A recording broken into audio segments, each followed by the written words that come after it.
नमस्कार सर्व शेळी पालक बंधूंनो, स्वागत आहे आपल्या व्हिडिओमध्ये। तर बघा, आता फिरस्ती शेळी पालन बेस्ट आहे का बंदिस्त चांगलं आहे, तर याविषयी आपण संपूर्ण माहिती घेणार आहे। कारण बघा, बंदिस्तचे फायदे आणि तोटे दोन्ही पण आपण बघायचे असतात। फक्त कोणत्याही गोष्टीची एकच बाजू बघून चालत नसते, तर दोन्ही बाजू बघितले पाहिजे, जेणेकरून आपण अजून चांगल्या प्रकारे त्याचं नियोजन करू शकतो आणि आपली कसली चूक आपल्या हातून होणार नाही किंवा नुकसान होणार नाही। त्यामुळे दोन्ही गोष्टी बंदिस्ताच्या एका नाण्याला दोन बाजू असतात। कधी पण बंदिस्त जरी केलं तरी त्याला दोन बाजू असतात, चांगली आणि वाईट। आणि फिरस्तीला सुद्धा तसंच असतं, कारण फिरस्ती शेळी पालनात पारंपरिक पद्धतीने जुन्या काळापासून चालत आलेलं शेळीपालन आहे। आता गावरान शेळीपालन सगळ्यात बेस्ट आहे। गावरान किंवा काठेवाडी उस्मानाबादी शेळ्या फिरस्ती चांगल्या असतात, त्यांना आपल्या वातावरण लगेच सूट असतं। जास्त ऊन, पावसाळा, थंडी हे या वातावरणात त्यांना थोडंफार कमी जास्त जरी झालं तर काही होत नसतं, कारण त्यांचं शरीर तसं बनलेलं असतं। आणि फिरस्तीमध्ये बघा, खर्चसुद्धा वाचतो मेडिसिनचा आणि चाऱ्याचा खर्च सगळ्यात जास्त, म्हणजे चारा आणि खुराकाचा सगळ्यात जास्त खर्च वाचत असतो मित्रांनो। त्यामुळं फिरस्ती शेळीपालन सगळ्यात बेस्ट आहे। पण मग फिरस्ती शेळीपालन कोणी करावं हा एक मोठा प्रश्न आहे मित्रांनो। तर त्यापूर्वी व्हिडिओ नक्की आवडेल तुम्हाला तर चॅनलला सबस्क्राईब करा, लाईक करा आणि इतर जे नवीन शेळीपालक आहे किंवा फिरस्ती किंवा बंदिस्त करायचे त्यांना नक्कीच तुम्ही शेअर करू शकता, जेणेकरून त्यांना थोडा जरी 10-5% जरी आपल्या व्हिडिओच्या मार्फत फायदा झाला तर खूप समाधानी मित्रांनो। आता फिरस्ती शेळीपालन कोणी करावं, कारण बंदिस्त पण करायचं, ज्याला बंदिस्त करायचं किंवा फिरस्ती करायचं, बघा कोणतीही शेळी चुकीची नसते। आपलं नियोजन एखाद्या आपलं नियोजन चुकू शकतो किंवा आपली निवड चुकू शकते, पण शेळ्या सगळ्यात चांगल्या असतात। त्या भागात शेळ्या चांगल्या असतात, कोणी कोणाच्या जनावराला नाव ठेवू शकत नाही मित्रांनो। आता गावरान शेळी खूप फेमस आहे महाराष्ट्रात। गावरान शेळी सगळ्यात जास्त चालणारी, उस्मानाबादी चालणारी शेळी कटिंग मार्केटला। आणि फिरस्ती असो, कारण ती बंदिस्त शक्यतो जास्त होत नसते, फिरस्ती सगळ्यात जास्त होते। तर मग आता कोणी करावं फिरस्ती शेळीपालन, ज्यांच्याकडं खूप सारा वेळ आहे, ज्यांना दुसरं काही जास्त काम नाही आहे, त्यांनी फिरस्ती शेळीपालन बिनधास्त करावं। फिरस्ती आता बघा, पूर्ण फिरस्ती शेळीपालन म्हणजे सकाळी 7 वाजेपासून दिवसभर रानात चरायच्या आणि संध्याकाळी आणायच्या, म्हणजे तुम्हाला एक काळीसुद्धा घरी चारा टाकायचं काम नाही। तर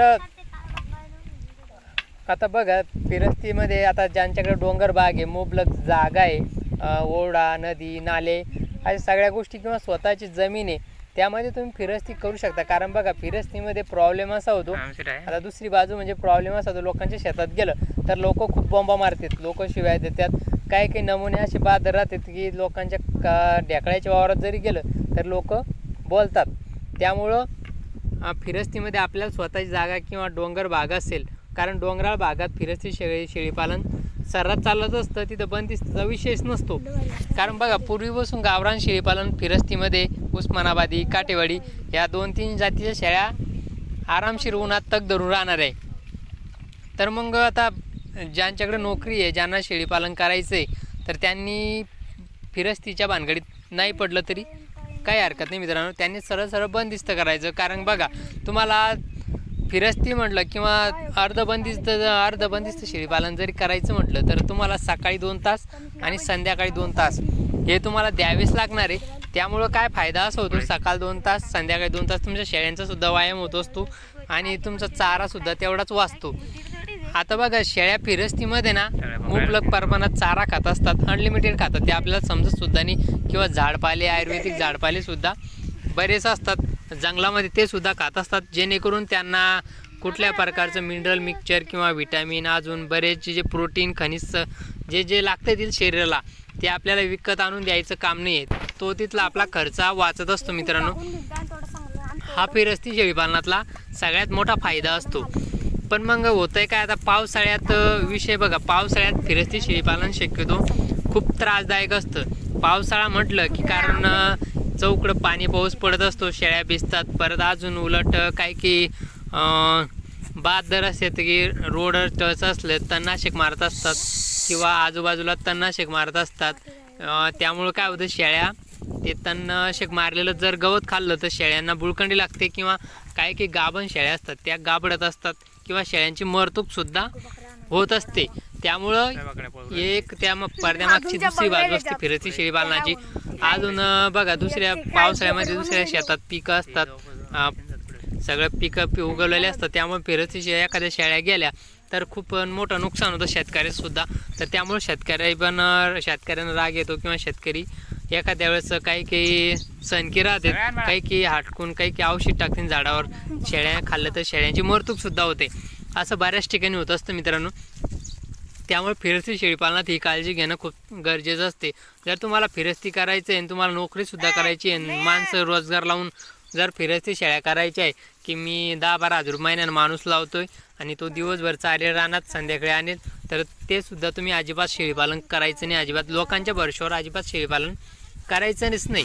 स्वतःच्या जिद्दीवर स्वतःला वेळ असेल तरच शेळीपालन करा, किंवा स्वतःला चांगला अनुभव असेल किंवा अनुभव नसला जर शेळीपालन करायचे तर तुम्ही नक्कीच अनुभव घेऊन शेळीपालन करू शकता. मोजक्या शेळ्या घ्या, गावरान घ्या, कोणत्याही घ्या, पण मोजक्याच घ्यायच्या. त्याच्यानंतर तुम्ही शेळीपालनाला सुरुवात करायची. त्याच्या भरोश्यावर उंटावर राहून शेळ्या हाकायचे कामं करायची नाही अजिबात. कारण बऱ्याच जे उंटावर शेळ्या राखून उंटावर बसून शेळ्या राखतायत, हाकलतायत, त्यांचे फार्म जवळजवळ आता बंद पडलेले आहेत भरपूर ठिकाणी. कारण बघा आता भरपूर फोन येत असतात, तुम्हाला सांगतो चंद्रपूर, गोंदिया, अजून नाशिक, नागपूर, बुलढाणा, धाराशिव, बीड, तिकडून भरपूर फोन येतात. कारण तिथं दुष्काळी भाग आहे बघा, तिकडं सरस हे चालतंय, फिरस्ती शेळीपालन चालत असतं. फिरस्ती शेळीपालन अशा भागात चालतं कारण जिथं पाण्याची कमतरता आहे, दुष्काळी भाग, सरळ दुष्काळी भागात फिरस्ती शेळीपालन सगळ्यात बेस्ट आहे. कारण बघा उन्हाळ्यामध्ये हिरवं चारा नसतो अजिबात, पाणी नसल्यामुळे हिरवा चारा राहू शकत नाही. त्यामुळे त्या भागात तुम्ही बिंदास फिरस्ती शेळीपालन करू शकता. जर तुमच्याकडे मुबलक पाणी असेल आणि तुमच्याकडे जर वेळ नसेल तर तुम्ही नक्कीच बंदिस्त करू शकता. आता भरपूर ठिकाणी फोन येतात, लोक विचारतात भाऊ शेळ्या कोणत्या चांगल्या राहील, किंवा बंदिस्त करू का फिरस्ती करू, गावरान शेळ्या बंदिस्त होतील का. पण मग शेळीला तुम्ही कोणतीही शेळी आणा, तिला आपल्या वातावरणात सेट व्हायला किंवा तिला कोणत्याही गोष्टी सवय लागावी लागते, जेणेकरून ती आपल्या वातावरणात सेट येऊन बंदिस्त करायची असेल बंदिस्त होते किंवा फिरस्ती होते. तर बघा आता चला आपण दुसरी बघू. आता बंदिस्त शेळीपालन कोणी करावं.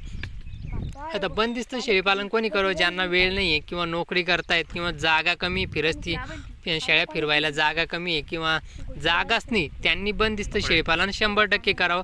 ते आपण बंदिस्तमधल्या शेळ्या घेऊन, फिरस्ती शेळ्या बंदिस्त लवकर होत नाही आणि नाही झाल्या तर खूप त्रास देतात, खराब होतं, शेळ्या चारा खात नसतात आणि दिवसभर मोकाटवाणी वरडत असतात.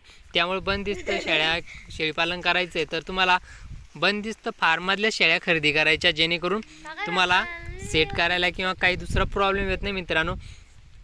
आता बंदिस्त शेळीपालनामध्ये जर तुमच्याकडे जागा नसेल, तुम्हाला बंदिस्त काय, तुम्हाला विकतचा चारा घ्यावा लागणार आहे, परत सगळा खुराक विकतचा, जे तिच्या शेळीच्या शरीराला जेवढं लागतंय तेवढं तुम्हाला विकतच घ्यावं लागणार आहे.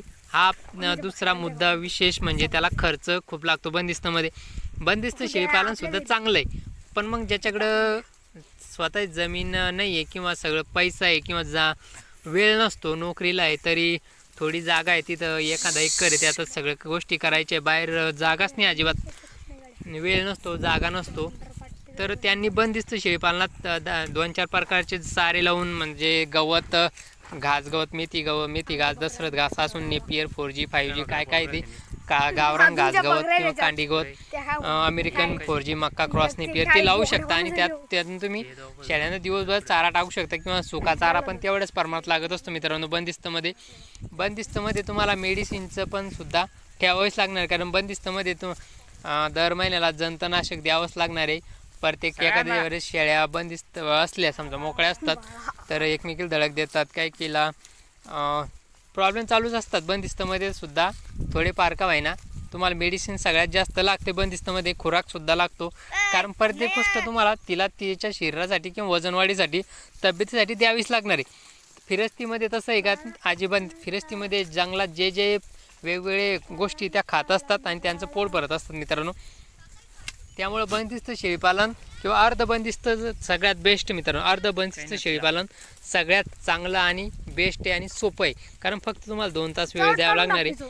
तर बंदिस्त करू शकता किंवा फिरस्ती करू शकता किंवा अर्धबंदिस्त करू शकता मित्रांनो. तर व्हिडिओ तुम्हाला नक्कीच आवडणार आहे, तर लाईक करायला विसरू नका.